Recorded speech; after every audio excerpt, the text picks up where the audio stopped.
할렐루야. 말씀 앞에 나오신 우리 귀한 성도님들 축복하고 환영합니다.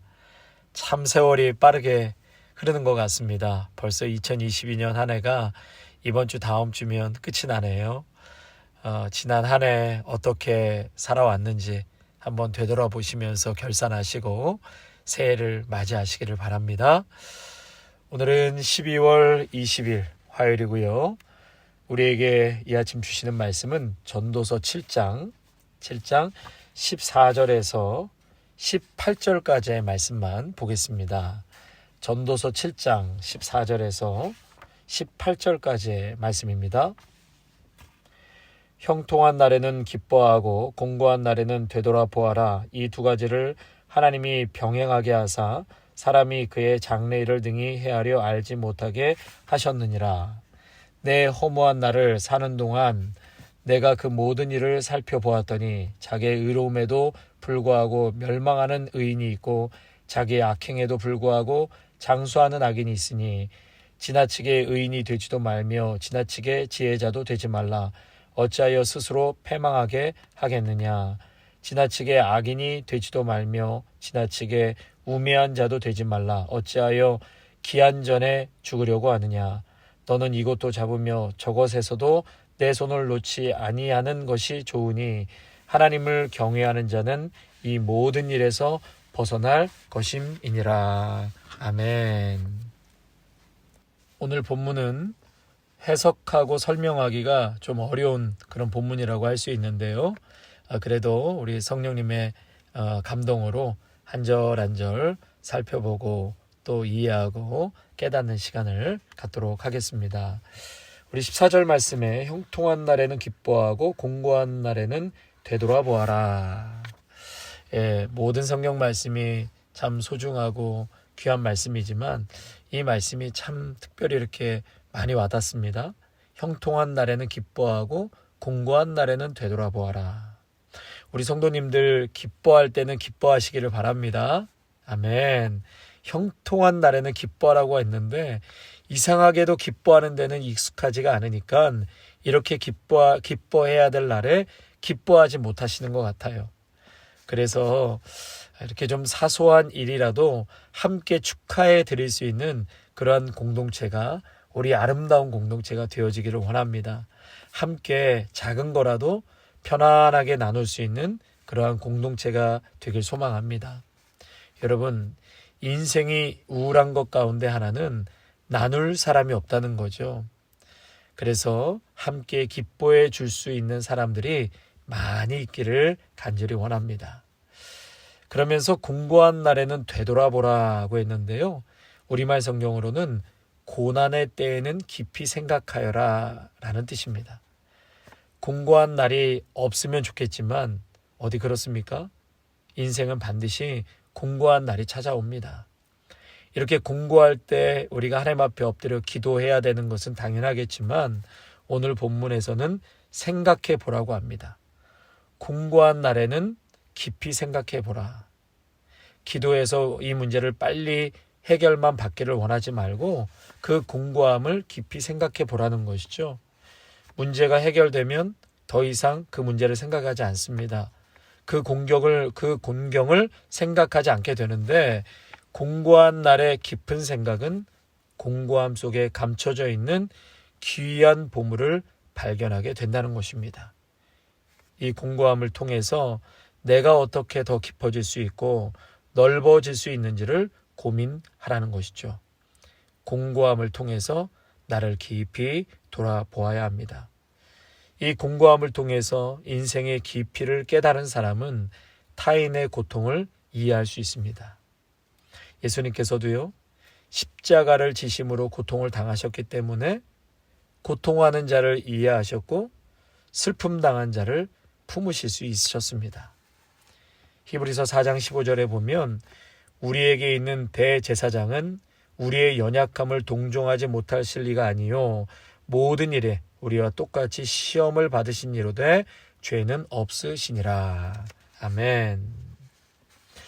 우리 계속해서 15절에 보면 허무할 날을 사는 동안 내가 그 모든 일을 살펴보았더니 자기의 의로움에도 불구하고 멸망하는 하는 의인이 있고 자기의 악행에도 불구하고 장수하는 악인이 있으니. 그렇죠, 여러분. 자기의 의로움이 있음에도 불구하고 멸망하는 의인이 있고 악행에도 불구하고 장수하는 사람이 있다는 거예요. 우리가 살고 있는 세상 현실이 이런 것 같습니다. 여러 가지 고통을 당하는 자들을 볼 때나 내가 고통을 당할 때 우리는 이런 질문을 하게 되죠. 하나님은 도대체 무엇을 하고 계십니까? 하나님이 계시다면 세상이 이렇게 되면 안 되는 거 아닙니까? 왜 착한 사람이 고통을 받아야 합니까? 이러한 질문에 참 대답하기 어려운 것 같습니다. 욥도 이런 질문을 계속하지 않았습니까? 의인이 왜 고난을 당해야 하는 것입니까? 대답하기 어려운 질문이라고 할 수 있습니다. 자, 이러한 참 모순된 세상이지만 여전히 이 우리의 인간으로 눈으로 보기에는 모순되지만 하나님의 섭리와 역사 속에 움직여 가고 있다. 그러므로 우리에게 주신 지혜로 이해하는 영역도 있지만 또 이해할 수 없는 영역도 분명히 존재하고 있다라는 것, 그리고 그 역시 하나님의 섭리 속에 있다라는 것을 우리가 깨닫고 전적으로 그 영역마저도 하나님 앞에 의탁하며 의지하며 나아가야 하는 것입니다. 16절에 보면 아주 또 중요한 말씀이 나오는데요. 지나치게 의인이 되지도 말고 지나치게 지혜자도 되지 말라. 여러분, 이 말씀은 어중간하게 세상 눈치 보며 살라는 것이 아니라 지나침이 문제라는 거예요. 지나침. 언제나 문제는 지나침에 있지 않습니까? 극단으로 치우치지 말라라는 거죠. 극단으로 치우치지 말라. 과식해도 안 되고 운동을 과하게 해도 안 되고 뭐든지 과하면 독이 됩니다. 용기를 내야 할 곳을 피하면 그것은 비겁함이 되지요. 그러나 그 용기가 과해서 내가 해결하겠다, 나만이 할 수 있다, 이것은 만용이지요. 그래서 비겁함과 만용 사이가 바로 용기라고 할 수 있습니다. 지나친 의인이 되지 말라. 지나치게 의인이 되지도 말며. 이 말은 나는 오라, 나는 오라. 나는 FM이야. 지나치게 나는 오라 하면 그만큼 다른 사람들을 정죄하게 되어 있습니다. 나는 FM이야. 반드시 다른 사람을 AM으로 보게 되어 있는 것입니다. 여러분, 신앙생활도 마찬가지죠. 우리가 읽진 않았지만 20절에 보면 선을 행하고 전혀 죄를 범하지 아니하는 의인은 세상에 없기 때문이로다. 예, 죄를 범하지 아니하는 의인은 없다는 거예요. 아무리 내가 옳고 의인이라고 해도 그 속에는 죄가 있고, 거짓이 있고, 교만이 있고, 미움이 있다라는 것입니다. 그래서 22절에도 보면 너도 가끔 사람을 저주하였다는 것을 내 마음도 알고 있느니라. 그러니까 지나치게 의인이라고도 할 수 없는 것이 그 속에는 여전히 죄된 것이 있고 사람을 미워하는 것도 있고 거짓과 교만이 자리 잡고 있다는 것입니다. 성도 여러분, 내가 옳다고 지나치게 생각하거나 주장을 하면 그것이 다른 사람에게는 폭력이 될 수 있습니다. 나의 옳음을 동조하지 않는 모든 사람을 불의한 자로 규정하기 때문에 지나친 의인은 타인에 대한 폭력과 정죄와 그리고 자신이 정작 누군지를 모르는 그 정체성의 왜곡이 일어나는 것입니다. 또 지나치게 지혜자도 되지 말라. 이 말은 내가 다 알아. 지식의 교만을 말하는 거죠. 내가 다 배워왔고 경험해봤는데 다 알아. 그러니까 다른 사람들에게 여백을 주지 않는 것입니다. 이 말씀은 인간의 유한함을 인정하며 살라는 것이에요. 우리가 지난주에 말 조심하라 말씀 나눴잖아요. 다른 의미로는 상대방이 말할 수 있는 여백을 주라는 것과 같습니다. 계속해서 17절에 지나치게 악인이 되지도 말며 지나치게 우매한 자도 되지 말라. 지나치게 악인이 되지도 말며 지나치게 우매한 자도 되지 말라. 해석하기가 참 어렵죠. 여러분, 이 말씀은 너무나 이렇게 양극된 것을 분명하게 나타내지 말라는 것입니다. 그러니까 우리 사회가 굉장히 양극화가 되지 않았습니까? 예, 그러므로 인해서 이 회색지대를 허용하지 않습니다. 어떤 사람이 분명한 입장을 밝히지 않으면 어떤 사정이 있겠구나 라고 생각하는 것이 아니라 전혀 여백을 주지 않는 사회가 되었습니다. 그 얘기는 공감이 없는 사회, 여백이 없는 사회라고 할 수 있는 것이죠. 여러분, 흑백 논리가 이런 것 아닙니까? 입장을 밝히지 않으면 틀린 것이고 나와 다른 것으로 규정해서 그 사람을 나쁘게 몰아갑니다. 나와 다른 것으로 틀린 것으로 막 몰아가 버리죠. 나는 옳은 사람이니까 악인과 싸워야 한다. 이런 지나친 양극단은 결국 폭력을 낳게 되는 것이죠. 그래서 27절의 말씀을 통해서 우리에게 필요한 것은 공감과 여백이 필요하다. 여백이 필요하다. 계속해서 18절 말씀에 너는 이것도 잡으며 저것에서도 내 손을 놓지 아니하는 것이 좋으니 하나님을 경외하는 자는 이 모든 일에서 벗어날 것임이니라. 너는 이것도 잡으며 저것에서도 내 손을 놓지 아니하는 것이 좋다. 어려운 말씀이죠. 이 말씀은 내 속에 분명히 옳은 것을 갈망하고 추구하려는 선한 마음이 있습니다. 하나님이 주신 마음도 있지만 반대로 악한 것도 분명히 있다라는 것을 알아야 합니다. 내 속에 불의한 것도 있습니다. 그래서 내 속에 지혜로운 것만 있는 것이 아니라 어리석은 것도 있다. 이것이 내 안에 공존하고 있다라는 사실을 인정하라. 이것이 18절의 내용입니다. 이것을 통해서 나의 견해가 틀릴 가능성이 있다라는 것을 인정하라는 것입니다. 그런데 나는 언제나 옳고 너는 틀렸어. 이렇게 양극단으로 치우치면 안 된다. 그래서 18절 말씀을요, 우리말 성경으로 제가 읽어드리면 하나를 붙잡되 다른 하나도 놓지 않는 게 좋다. 여러분 다시요. 하나를 붙잡되 다른 하나도 놓지 않는 게 좋다. 하나님을 경외하는 사람은 양극단을 피해야 한다. 이것이 우리말 성경의 18절 내용입니다.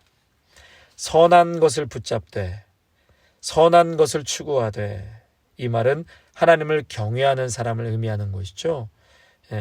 그런데 나는 언제나 옳고 너는 틀렸어. 이런 양극단의 태도를 피하라는 말입니다.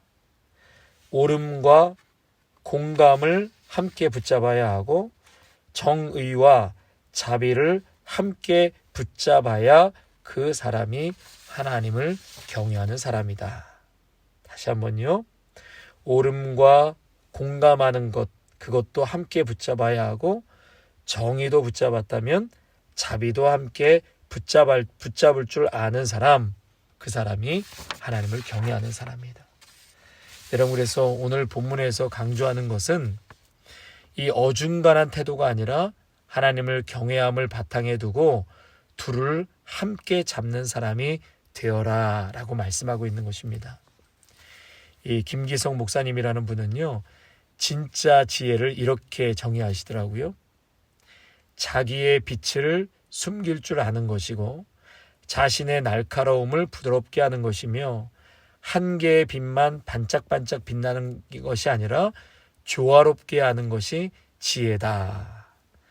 아주 공감되는 그런 정의라고 할 수 있습니다. 이 알라바스터라는 설화석호라는 반투명의 돌이 있다고 그럽니다. 돌이긴 돌인데 이 반투명한 돌이라고 그래요.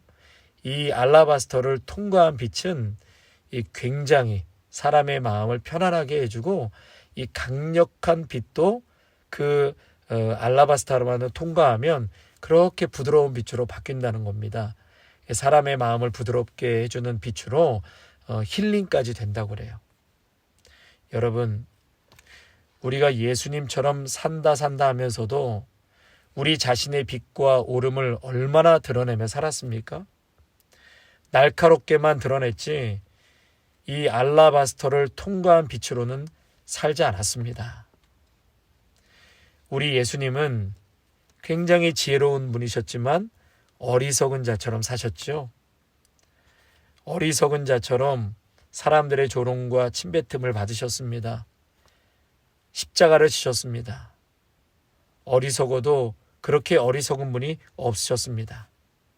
그러나 그 어리석은 십자가로 죄인을 용서하셨고 우리를 구원하여 주셨습니다. 그러므로 사랑하는 성도 여러분, 우리 모두도 지혜로우나 어리석은 자처럼 사는 자들만이 남에게 유익을 끼칠 수 있는 것입니다. 오늘 이 말씀 꼭 붙잡고 지나치지 않게, 그래서 우리의 자랑이나 의로움이 다른 사람들의 마음을 아프게 하거나 또 정죄하는 것이 아니라 오히려 지혜로움을 좀 가려져서 많은 사람들에게 유익을 끼칠 수 있는 그러한 오늘 본문의 말씀 내용처럼 지혜로운 자들로 그렇게 살아가시기를 주님의 이름으로 축원합니다. 나머지 19절 이하의 내용은 또 내일 계속해서 살펴보도록 하겠습니다. 기도하겠습니다. 하나님, 공고한 날에는 되돌아보라고 말씀하셨습니다.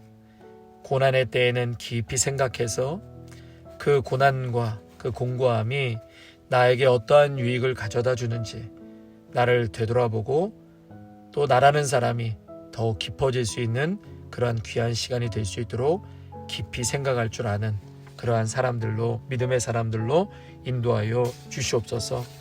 하나님 아버지, 오늘 말씀에 지나친 의인이 되지 말라, 지나친 지혜자도 되지 말라, 내가 오라, 내가 다 알아. 하나님, 그래서 때로는 우리가 너무나 지나쳐서 양극화가 되어 공백도 없고 여백도 없이 완충지역도 없이 그렇게 서로를 정죄하고 적으로 간주하여 얼마나 많이 싸우며 색깔론을 펼치고 있습니까? 아버지 하나님, 지나친 지혜자도 되지 않게 하시고 지나친 의인도 되지 않게 하여 주셔서 오히려 때로는 예수님의 그 어리석은 순종으로 인하여서 많은 사람을 구원하여 주시고 고통받는 자, 슬픔을 당한 자를 위로하고 품어주신 것처럼 오늘도 십자가를 사랑하고 추구하는 믿음의 성도들이 이러한 지혜로 살아가게 하여 주시옵소서. 우리 모두도 그러한 알라바스터라는 반투명의 돌에 이 빛과 지혜가 잘 통과되어서 많은 사람들에게 유익을 끼치고 또 주님의 사랑을 전할 수 있는 참으로 지혜롭고 그리고 은혜가 넘치는 우리들의 복된 삶이 되게 하여 주옵소서. 옳음과 공감을 함께 붙잡게 하시고 정의와 자비를 함께 붙잡아 하나님을 경외하는 사람으로 세상 가운데 나아가게 하옵소서. 예수님의 이름으로 기도하옵나이다. 아멘.